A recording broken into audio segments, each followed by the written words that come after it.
That's hot. Whew. What up, YouTube? Soul Tribe, the Ether, and the Cosmos, and they are not the same. This is your girl, Mighty Mocha, tuning in for tonight's Thankful Thursday session. I just, as always, want to start off by thanking those who come out, who watch, share, comment, subscribe to my channel, and those who don't, I thank you just the same. You're just as important if nobody's told you. So tonight for Thankful Thursday, yeah, I'm front facing camera tonight because I just felt all day long through all the things that happened to me throughout the course of the day. I just felt this, I don't know, deep seated need to say hello and say thank you to my ancestors. Like, we all come from a unique background, a unique set of folks who have shown us things, taught us things, worked with us through things, and they cross over and leave us here to have to work out things on our own. And I'm glad because I had a tribe and have a tribe. I'm sorry, just seemed like it wasn't enough light. I had a tribe, that's better, and have a tribe that I have always felt comfortable celebrating and uplifting. They held me to some very high standards, but they were also very supportive as I was coming up. And some of those people just kind of showed up today in different places through songs, through people, through actions.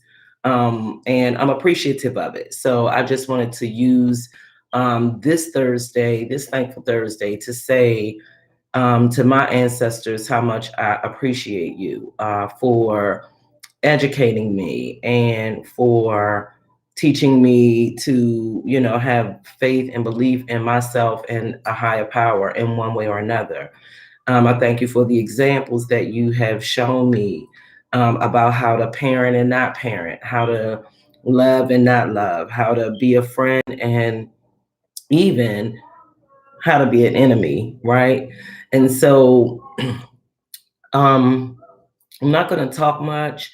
And I just wanted to share some graciousness because I know that a part of what I'm experiencing and what I'm feeling is connected to this whole journey that I've been going on lately, spiritual journey. And I think people kind of either don't know when it's happening or mistake it for something else. Excuse me, but I have been ascending, and I can't even put my finger on the day, the time, the year that it started. I can tell you silence confirmation, but I can tell you that it became more prominent within the last 2 years, when I was able to kind of take a look at myself and some of the decisions that I was making or choosing not to make and the rationale behind them. And I've said it a couple of times on some of my other videos how, it meant that there were times when I had to release people from my life, or times when I was drawn into people, and oh, excuse me, or times when I was drawn into certain groups of people. But I'm just thankful because, and I'm thankful to all of those people who crossed my path at that time in those ways.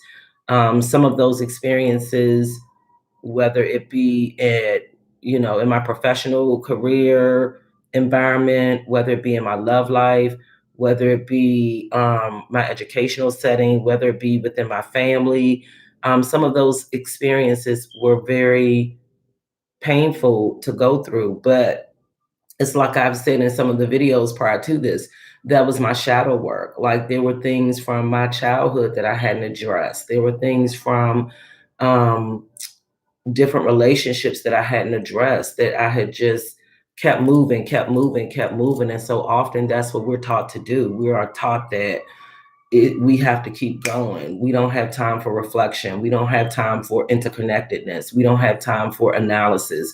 We don't have time for an in-depth discovery of ourselves. And I'm somebody who's been in the helping profession for a long time.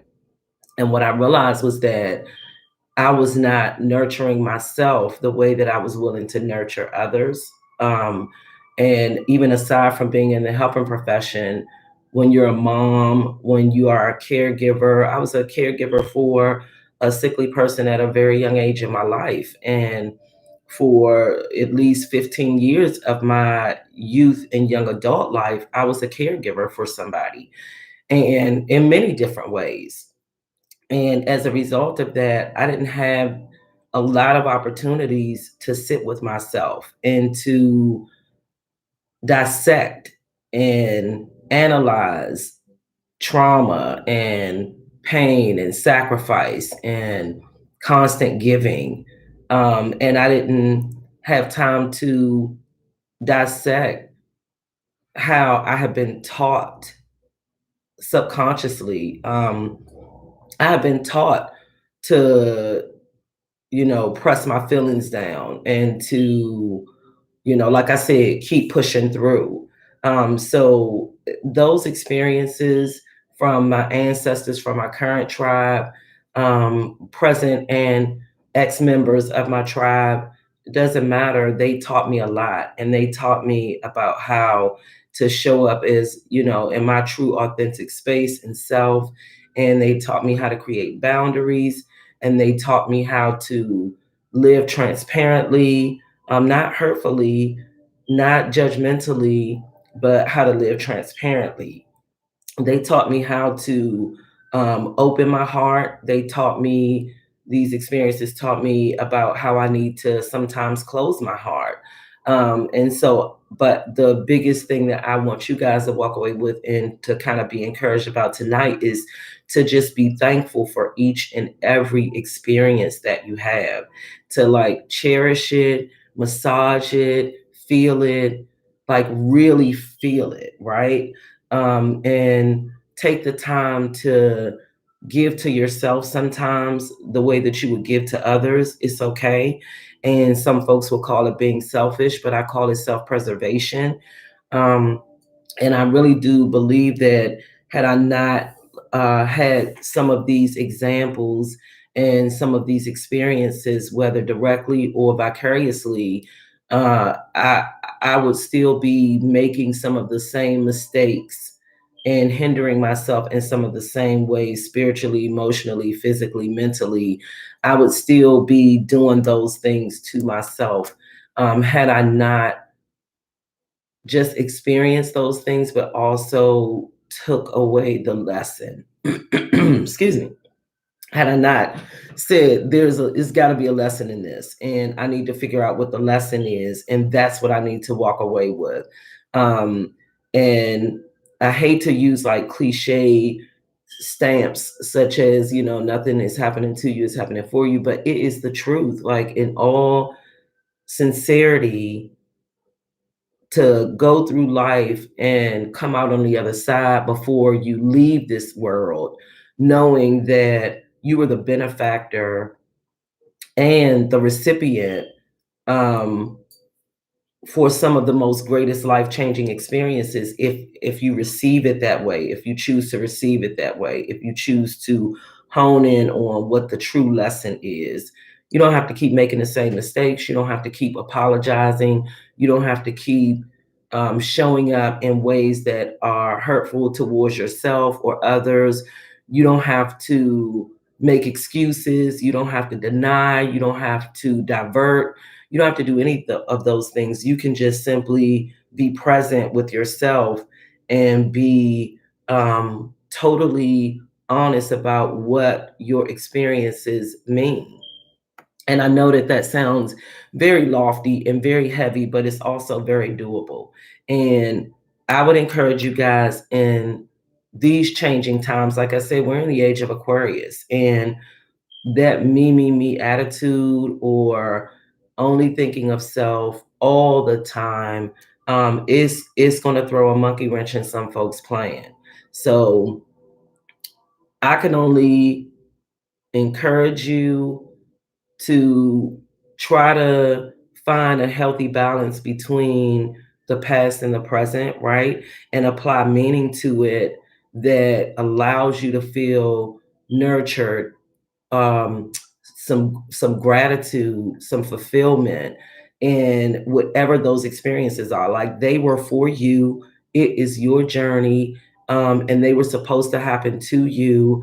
And there is something in it for you. You just got to dig. This is annoying me. I'm sorry. You just got to be willing to dig and do the internal work to unpack your shit and say, yeah, I was injured when I was a kid, and this person messed up, like just really messed up my trust level, and or made me not honor myself, not made me, but put me in a position or created situations and circumstances where I wasn't honoring myself. And when you start to realize or recount some of those experiences, in a way that is healthy, in a way that allows you 1111, in a way that allows you to shift the paradigm and experience something positive about it. Um, and it doesn't matter how long you take, like every day you wake up, you're given the opportunity to shift your paradigm, to change your perspective.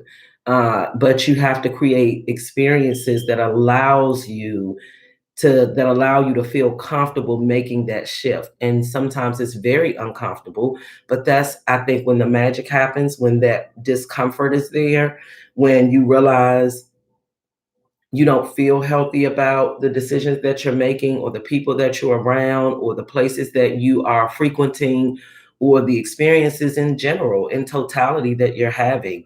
When those moments start to happen, that is when opportunities prevail for you to begin to do the work. And 1212. And I'm not saying that it's something that you're going to accomplish like right away. And I'm not saying that you're going to be able to. I still have some things that I'm working on, and probably will be working on them for quite some time. And I like that. I like the fact that once I was blind and had no idea or concept about what was truly happening down inside of me and throughout my fiber. And now I'm more in tuned and aware than ever, and know that I have the ability to do something different, right? To, like at any given moment, I can say, I'm gonna have to switch this up because it's not working for me. And I can make a different decision that I made the day before or the moment before. Or I can release some things that I'm holding on to that I know is causing me angst and anxiety and turmoil and conflict. But if I acknowledge the conflict is there, if I acknowledge the turmoil is there, if I acknowledge that I'm not happy about certain situations and I keep reliving that cycle, it becomes a very karmic cycle where I am now rooted in the problem in a way that I'm perpetuating the problem, right? So, and who wants to do that, especially knowingly? Like, who wants to show up like that every day and say, and there are people who do, don't get me wrong, but for me, what has worked is understanding that if you are conforming to other people's wishes or desires, or if you are sacrificing what you really believe in and what you really stand for, and if you are just comforting, if it's discomforting in any way to you, then that is a red flag, an indicator, an opportunity to change and shift that paradigm.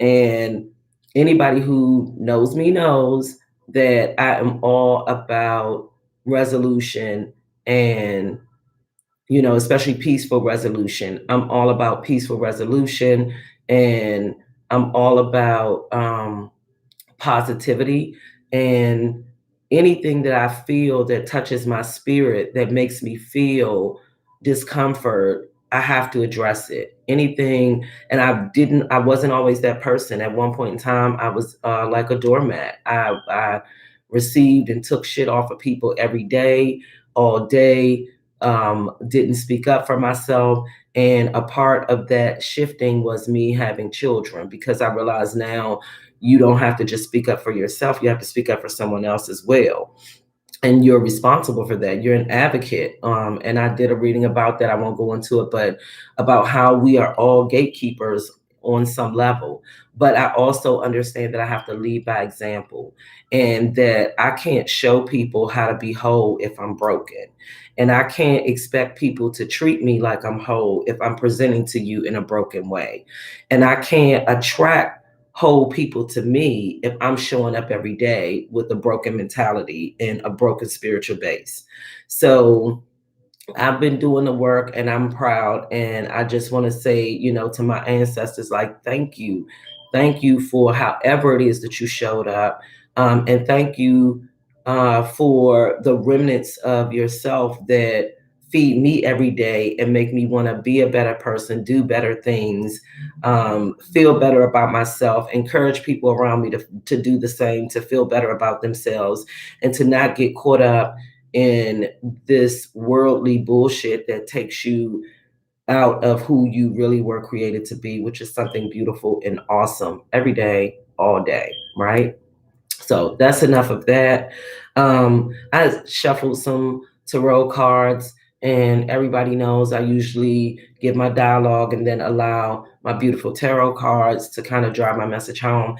But it's Thankful Thursday, so I pulled out my Peter Popper deck and had tonight I did pull cards because this is for my ancestors, and I wanted to just share a couple of messages, not too many, but just a couple of messages that I pulled that resonate with my dialogue. So this was very intentional.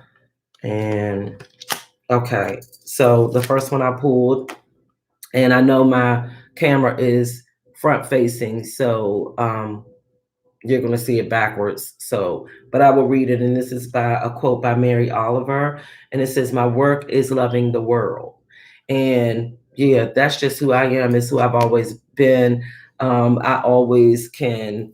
My family has this saying about how I can connect with anybody from any walk of life. And that's just always who I've been.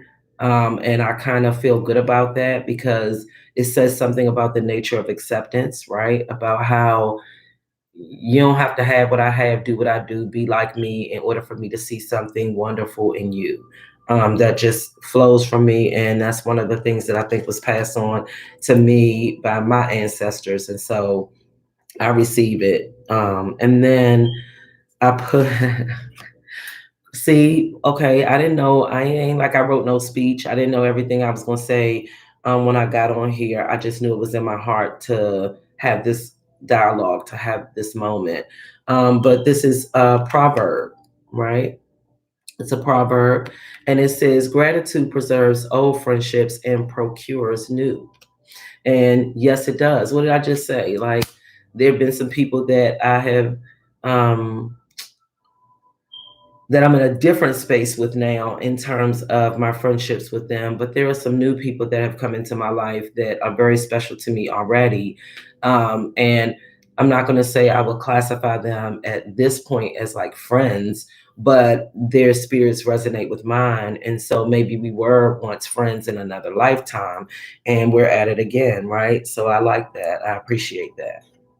And then we must find time to stop and thank the people who make a difference in our lives. Hence, thank you, ancestors. Thank you, Soul Tribe. And this is a quote by John F. Kennedy. And then this kind of resonated with me too. It's by Thornton Wilder, a quote by Thornton Wilder. And it says, "We can only be said to be alive in those moments when our hearts are conscious of our treasures," right? Thornton Wilder. And that's so appropriate. Like, I treasure my ancestors and I treasure my soul tribe. And everybody knows, like, that's kind of like why I lead with that for my reading. because they mean everything to me. And without them, I would no doubt be nothing close to who I am today, and what I am becoming, who I am becoming. And then this is a quote by John Misal. Yeah, John Misal. Gratitude is the memory of the heart. And you could, I don't know if you could see that spelling. I ain't do too well with that, but it's okay. But gratitude is the memory of the heart. And I am forever and eternally grateful for my people living and crossed over. And I can't say it enough. I'm not going to keep repeating it though. And this is a quote by Pema Chodron. And it says, one can appreciate and celebrate each moment. There's nothing more sacred. There's nothing more vast or absolute. In fact, there's nothing more. And I like that. And just, I talk about my AIG account all the time. I like that. I like this whole attitude of gratitude space. And um, yeah, it sits well with my soul anyway. And finally, I'm gonna close us out with um, this is a scripture, Philippians 4:8, chapter 4, verse 8. And it says, fix your thoughts on what is true, honorable, and right, and pure, and lovely, and admirable. Think about things that are excellent and worthy of praise. And what better way, how, to end my reading tonight by thanking my ancestors and praising them and letting them know that I intend to do nothing short of my best and nothing short of what is right and honorable and pure, lovely and admirable. That sums it up. That says it all for me. So thank you all for coming out. I appreciate you as always. And I thank you for the likes, the shares, the comments, and subscribing to my channel. I thank those of you who don't come out. Your spirit is appreciated just as equally. And I will see you guys tomorrow for Fearless Friday. Yay, got the crowd saying right. All right, that's enough. Two. That's enough. That's enough. I thank you guys. And as always, I wish you peace, light, love, and happiness. One.